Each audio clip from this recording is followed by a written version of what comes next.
You're listening to the Cashology Podcast by FNBO, a place dedicated to helping you become more financially savvy every day. It's a little like school, but your only homework is living your best financial life. I'm your host, Justin, and class is now in session.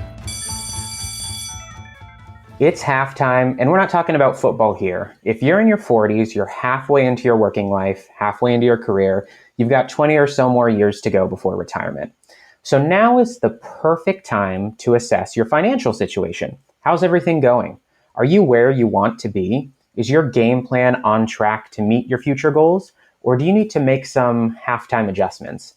Welcome, and thanks for listening to the Cashology Podcast, hosted by your guide on the path to financial savvy, Justin Ahrens. So before we jump in entirely to the topic, if you don't want to miss any episode in the future, make sure you give the Cashology Podcast a like and subscribe wherever you're listening.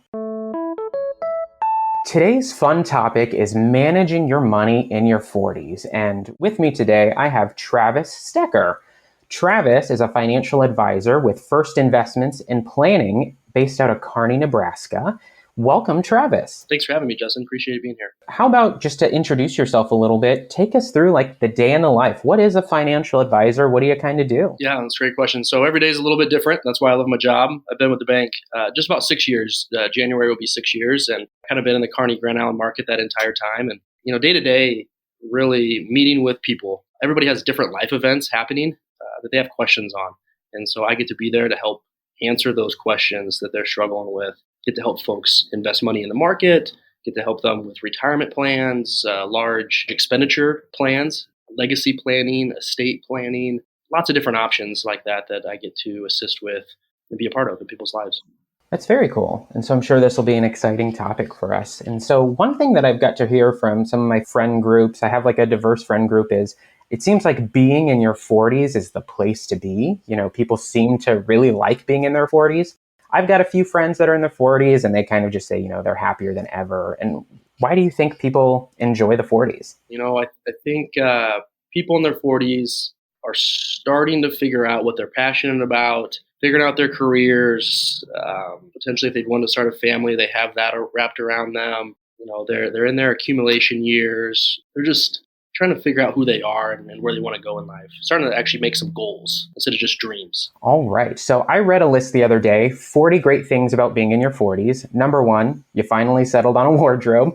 You've got your look figured out, finally. So let's see if we can get our money figured out. Travis, what do you think should be the number one financial priority for someone in their 40s? Yeah, so when people get to the age of 40, an area that I focus and calculate for them is their savings rate. Looking at somebody's gross income and how much should they be putting away each year so they can reach their goals in retirement. So everybody's savings rate is different. It depends on what your goals are in the future. But helping them calculate that, figure that out, and start to move forward. I would say that's probably number one. But if I had to name a really close second, I think for folks that are in their 40s, typically employers offer these pre-tax accounts like 401ks, and a lot of money goes in pre-tax. But people forget a lot about these Roth accounts and these post-tax dollars. And so helping people understand the Roth factor in the post-tax dollars, those tax-free bucket, being able to make contributions to that Roth and have a balance in pre-tax versus post-tax. It's never too early to start, and 40s when you're in those accumulation years is a good way to really start forming that balance. Got it. So what is the difference between a 401k, sounds like a pre-tax, and kind of like these other accounts? I think you said a Roth account. Sure, great question. Really, it's the biggest difference is just the tax wrapper that's around them. So a 401k or like a traditional IRA, dollars that go in there, you get a tax deduction now. Today, you get that benefit. Money goes in tax-free. Gross tax deferred, so you don't pay any taxes as you go. That's true for a Roth or 401k or traditional IRA. Then when you withdraw money later down the road in a 401k or an IRA, a traditional IRA, then that money's taxable. So you kind of kick that can down the road, push those taxes off. With the Roth, it's just the opposite. With the Roth, you're going to pay taxes on those dollars today, and then when you withdraw them, it's going to grow tax-free, and you get to withdraw and not pay any taxes on any of the gain. By having a little bit of both and diversifying tax-wise, it puts you in the driver's seat. So let's say you retire and you have some different passive incomes coming in, or maybe you don't have any, but it puts you in the driver's seat to say, this year, my income's a little higher. I'll pull from the Roth. This next year, you know what? I'm not working at all. I don't plan to. my tax bracket's a little lower, I'll pull from the pre-tax bucket. Gives you choices. Yeah. So it sounds like it's just finding that balance between, do I want to pay the taxes today, or is it smarter to pay it kind of like later on, and finding that good balance there? Yep, totally agree. One of the little tidbit that we look at is just what type of career field are you in? Oh. One thing that comes up quite a bit is white collar versus blue collar. Quick example, blue collar jobs, let's use a construction worker as an example, typically is going to have to stop working at some point. Sure. Body's just not going to hold up. Typically makes good money when they work in a higher tax bracket today. So let's escape from it. They're going to have to retire, probably going to be in a lower tax bracket in the future. Those pre-tax dollars are going to be really nice. But maybe like a doctor, where they earn a nice income, but they typically, when they're working, when they're younger, fast forward to the future, and even if they pull back to 3 days a week or part-time, probably still going to be in a higher tax bracket, ensuring that they have some Roth money to help balance that out and have some tax-free income coming in. Probably a necessary item to at least consider. So it sounds like it's very important for people in their 40s to really prioritize that retirement, whatever avenue they want to take, really making sure that's at the forefront of their mind, because they're in, it sounds like, those prime years for earning. So then, do you think it's too early to start looking into other programs? I've heard of things like, tapping into Social Security and Medicare. Yeah, definitely not too early. Educating yourself around those two areas, very, very important. Social Security Administration these days has some great online tools for learning about your benefits. In your 40s, you can go online, open up an account at ssa.gov, and you can check out your Social Security account, make sure that your estimates are accurate.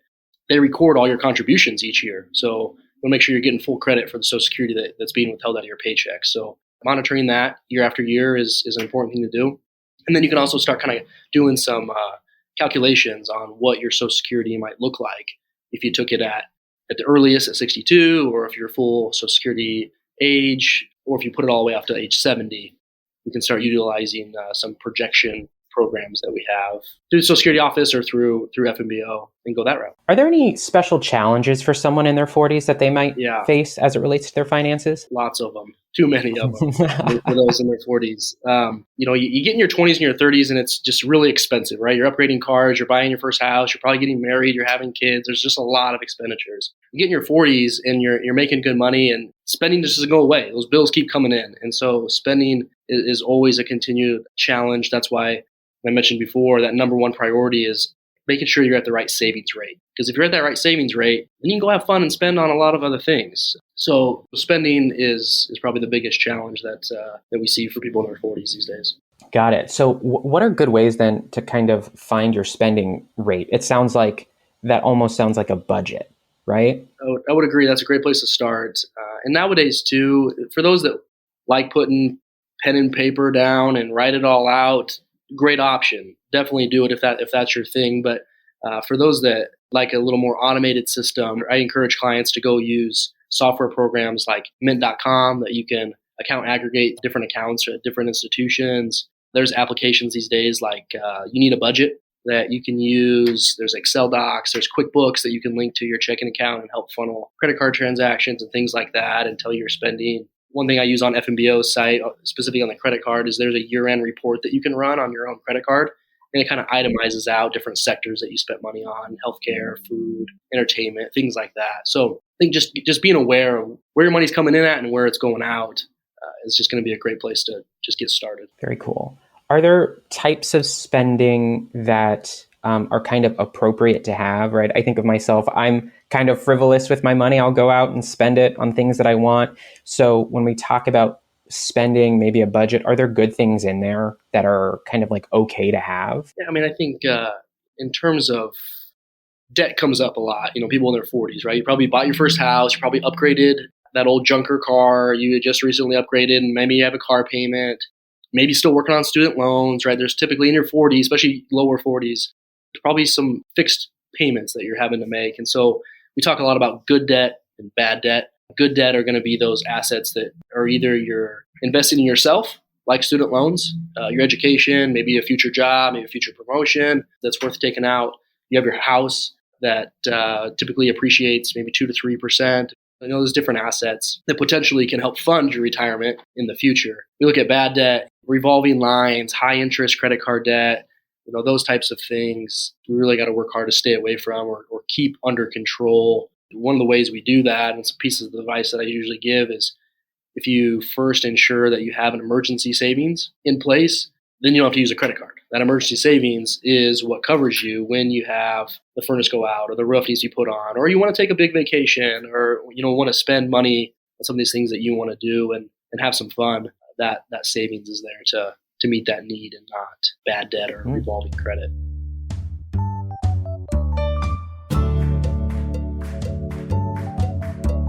So I think I heard there are this idea of like good debt, and that sounds like it could be things of like a good debt could be your mortgage, right? We need a place to live. Good debt could be an auto loan, right? We have to get places, we have to get to work, for example. So do you think paying off your mortgage, your auto loan, would that be a good goal in your 40s? Always a good goal.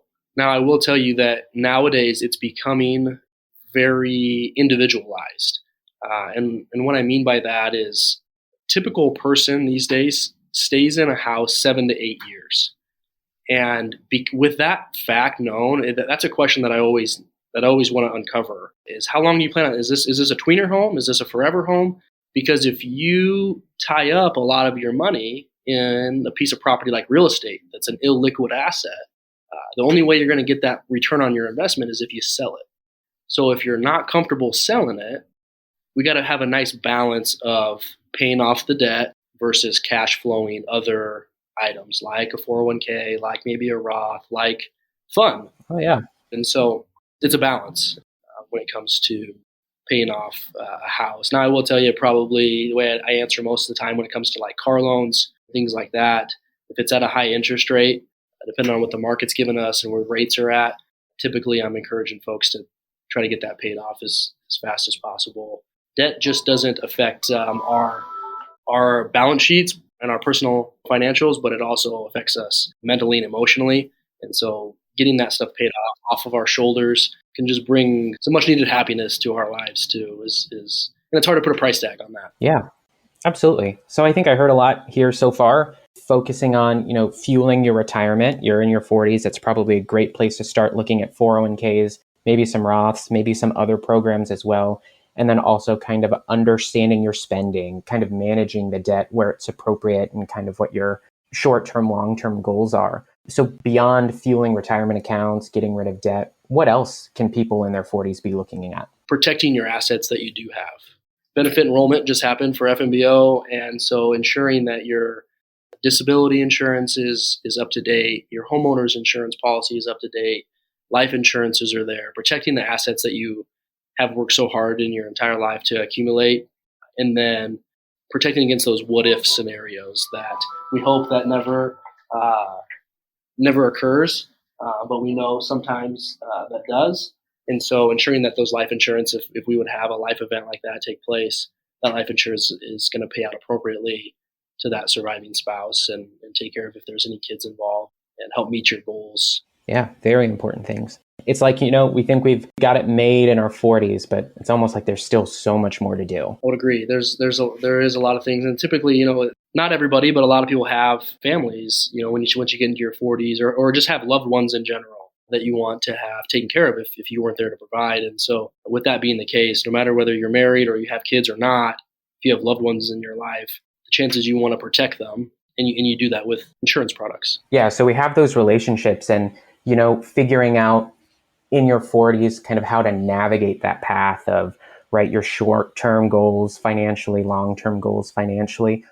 Travis, what do you think are good ways for somebody entering this moment in their life navigating the space? Yeah, that's a great question, Justin. I think if you're starting to ask yourself these questions and you're having a hard time figuring them out, you're not sure what goals you should even have, that's a perfect time to get someone like myself involved in the conversation. Just because maybe you think you only have a few dollars to invest, that's only a small piece of what we do. Allowing us to be there for you as a sounding board, to bounce some of these ideas off of, to kind of help ask the right questions, to pull information out of you, to help uncover what your pain points actually are, that you might not even know that we're a pain point for you. Those are things that we do when we have conversations with our clients. We help them see into the future, and we help them protect against those what if scenarios. And then we also get to help them invest money. Mm-hmm. So there's a lot there that we get to do. And so whether you're in your 20s or in your 40s or later in life, I really don't think it's ever too early or too late to get a financial advisor involved in some of these conversations. Again, just help you tease out, start formulating a plan, whether your plan is a beginner plan or it's a complex plan that needs a team around you to achieve. Yeah. So then, you enter your 40s, you're probably at a point in life, kind of like what we've established earlier in this podcast, thinking about retirement, thinking about your spending, thinking about those short, long-term goals.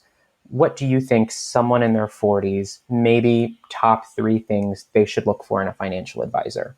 It's a great question. First and foremost, somebody they can trust, right? You're putting a lot of trust and confidence in somebody to help lead and guide you through what are probably going to be some of the most difficult life events that are going to take place. Some big decisions, big purchases, big decisions like retirement, when to take Social Security. These are big financial life decisions. So first and foremost, somebody that you trust. Something that is really important when it comes to financial advising these days is to not let cost be a drag on your portfolios. So ensuring that you're not overpaying, making sure that you're not being taken advantage of anybody from a cost standpoint. Understanding what the fee structure is and making sure that it's competitive would be number 2. And then, somebody that you have some things in common with, because odds are you're going to need to talk to them often. And so you want to actually like them and enjoy working with them, because you're going to have some hard conversations sometimes, and you're going to need to have a level of respect and trust there. Oh yeah, I can really appreciate that and see how those are important characteristics to look for. Well, Travis, I want to thank you. I think this was a great episode. I think no matter kind of where you are in life, for the listeners out there, I think there's a nugget of information that really anyone can take from. So Travis, if a listener today really resonated with what you were saying, they want to reach out, they want to learn more, how can someone get a hold of you? At First National Bank here in the Kearney, Grand Island area, 308-234-7258 is my direct line. You can email me at tstoecker@fnni.com. Would love to help out anybody that has any questions or just wants to explore more options. Thanks everyone for listening. Don't forget to subscribe and keep an eye out for more Cashology podcasts coming your way soon. Member FDIC, Equal Housing Lender. Podcasts are for informational purposes only and not intended to provide specific advice or recommendations. When making decisions about your financial situation, consult a financial professional for advice. Podcasts are not regularly updated and information may become outdated. Deposit products are offered by First National Bank of Omaha, member FDIC. Investment products are not FDIC insured, not a deposit or other obligation of the bank, not insured by any federal government agency, not guaranteed by the bank, may lose value. Securities offered through Raymond James Financial Services, Inc., member of FINRA, SIPC. First National Bank of Omaha and First Investments and Planning are not registered brokers or dealers and are independent of Raymond James Financial Services, Inc.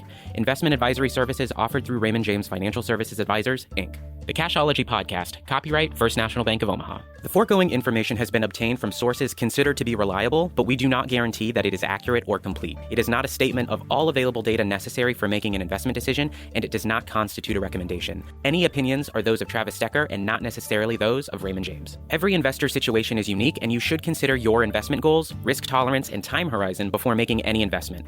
Prior to making an investment decision, please consult with your financial advisor about your individual situation. 401k plans are long-term retirement savings vehicles. Withdrawal of pre-tax contributions and/or earnings will be subject to ordinary income tax and, if taken prior to age 59 and a half, may be subject to a 10% federal tax penalty. Roth 401k plans are long-term retirement savings vehicles. Contributions to a Roth 401k are never tax deductible, but if certain conditions are met, distributions will be completely income tax-free. Unlike Roth IRAs, Roth 401k participants are subject to a required minimum distribution at age 72. 70 and a half if you reach 70 and a half before January 1, 2020. Links are being provided for information purposes only. Raymond James is not affiliated with and does not endorse, authorize, or sponsor any of the listed websites or their respective sponsors. Raymond James is not responsible for the content of any website or the collection or use of information regarding any website's users and/or members.